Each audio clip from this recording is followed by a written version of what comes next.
இப்போது புதிய அறிமுகம் ஆச்சி ஹோட்டல் சாம்பார் 50 கிராம் ரூபாய் 20 மட்டுமே.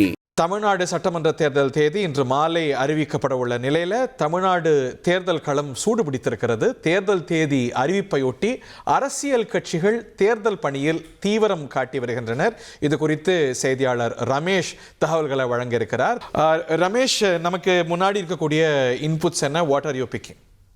சட்டமன்ற தேர்தலுக்கான தேதியை தேர்தல் ஆணையம் இன்று மாலை அறிவிக்கிறது. தமிழகத்தை பொறுத்த வரைக்கும் திமுக கூட்டணி, அதிமுக கூட்டணி, விஜய் தலைமையிலான தமிழக வெற்றி கழகம், நாம் தமிழர் கட்சி அப்படின்னு இந்த அனைத்து அரசியல் கட்சிகளுமே தேர்தல் பணிகளில் தீவிரம் காட்டிட்டு இருக்கிறாங்க. இன்று மாலை தேர்தல் தேதி அறிவிக்கப்பட்டதுக்கு பிறகு வேட்பாளர் தேர்வு, தேர்தல் பிரச்சாரம் உள்ளிட்ட பணிகளில் அரசியல் கட்சிகள் தீவிரம் காட்ட இருக்கிறாங்க. இதில் ஆளும் கட்சியான திமுகவை பொறுத்த வரைக்கும் ஏற்கனவே சட்டமன்ற தேர்தலுக்கான தேர்தல் அறிக்கை இறுதி செய்யப்பட்டு விட்டது. நாளைய தினம் முதலமைச்சரிடம் அந்த தேர்தல் அறிக்கை சமர்ப்பிக்கப்பட இருக்கிறது. ஓரிரு நாட்களில் திமுகவினுடைய தேர்தல் வாக்குறுதிகளை முதலமைச்சர் மு.க. ஸ்டாலின் வெளியிட இருக்கிறார். செவ்வாய்க்கிழமை திமுக சார்பாக போட்டியிடக்கூடிய வேட்பாளர்களிடம் முதலமைச்சர் மு.க. ஸ்டாலின் நேர்காணல் நடத்துவார் அப்படிங்கிற ஒரு தகவலும் இருக்கிறது. அடுத்த வாரம் முதலமைச்சர், துணை முதலமைச்சருடைய தேர்தல் பிரச்சாரம் பயணங்கள் எல்லாம் இருக்கும் அப்படிங்கிற ஒரு தகவலும் கிடைக்கப்பட்டிருக்கு. திமுக கூட்டணியில் ஒரு 27 கட்சிகள் வரைக்கும் இருக்கிறாங்க. இதுவரைக்கும் காங்கிரஸ், மதிமுக, ஐயுஎம்எல், மாமக, அதே மாதிரி கோமதக உள்ளிட்ட 5 கட்சிகளோடு தொகுதி பங்கீட்டை திமுக இறுதி செஞ்சிட்டாங்க. நாளைக்குள்ள மற்ற கூட்டணி கட்சிகளோடும் தொகுதி பங்கீட்டை இறுதி செய்வதற்கு திமுக திட்டமிட்டிருக்காங்க. இதுதான் ஆளும் கட்சியாக இருக்கக்கூடிய திமுக மற்றும் கூட்டணி கட்சிகளுடைய நகர்வாக இருக்கு. மற்றொரு பக்கம் தேசிய ஜனநாயக கூட்டணியில் பார்த்தோம் அப்படின்னா ஏற்கனவே தொகுதி பங்கீடு சம்பந்தமாக பேச்சுவார்த்தை எல்லாம் நடத்திக்கிட்டு இருக்கிறாங்க. அதிமுக, அது மாதிரி பாஜக எத்தனை இடங்கள், அன்புமணி தலைமையிலான பாமக எத்தனை இடங்களில் போட்டியிட போகிறது, ஜி.கே. வாசன் தலைமையிலான தமிழ் மாநில காங்கிரஸ் உள்ளிட்ட கூட்டணி கட்சிகளுக்கு இன்னும் அந்த தொகுதி உடன்பாடு அப்படிங்கிறது இறுதி முடிவு எட்டப்படாமல் இருக்கு.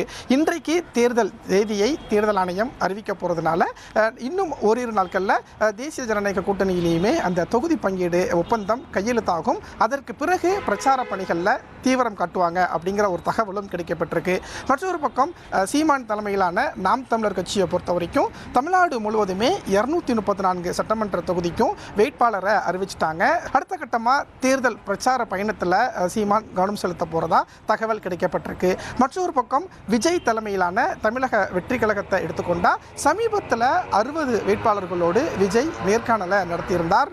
விஜயை பொறுத்த வரைக்கும் கூட்டணி, தனித்து போட்டி அப்படின்னு பல சூழல் அவர்கிட்ட ஒரு விவாதம் இருக்கிறத பார்க்க முடிகிறது.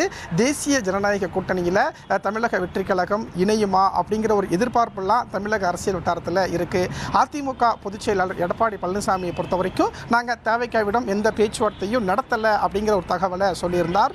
மற்றொரு பக்கம் பாஜக தேவைக்காவை கூட்டணிக்குள்ள கொண்டு வரக்கூடிய முயற்சியில் இருக்கு அப்படின்லாம் சொல்லப்படுது. இப்படியாக இந்த கூட்டணி நகர்வுகளும் முக்கியத்துவம் வாய்ந்த ஒன்றாக இருக்கக்கூடிய நிலையில தான் இன்று மாலை தேர்தல் ஆணையம் தேர்தல் தேதியை அறிவிக்க போறாங்க.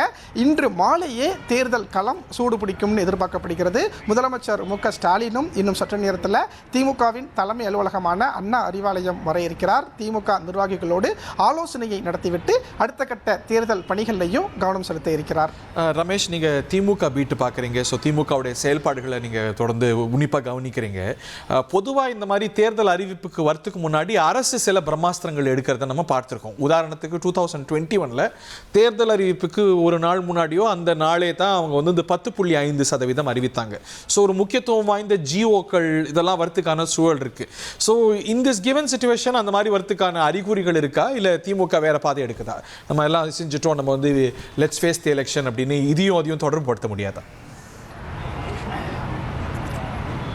இதே வட்டாரத்தை நம்ம திமுக தரப்புலையும் சரி, முதலமைச்சர் அலுவலகம் தரப்புலையும் நம்ம விசாரித்தோம். இன்றைக்கு முதலமைச்சருடைய அந்த செயல் பயண திட்டம் அப்படிங்கிறது திமுகவின் தலைமை அலுவலகமான அறிவாலயத்துக்கு வந்து திமுகவின் வேட்பாளர் நேர்காணல் போன்ற பணிகளில் தான் இருக்குது. ஏற்கனவே திமுக இந்த சமீபத்திலேயே பல திட்டங்களை அறிவிச்சிட்டாங்க. அதே மாதிரி திமுக ஒரு தேர்தல் வாக்குறுதியை வெளியிட்டிருக்கிறாங்க.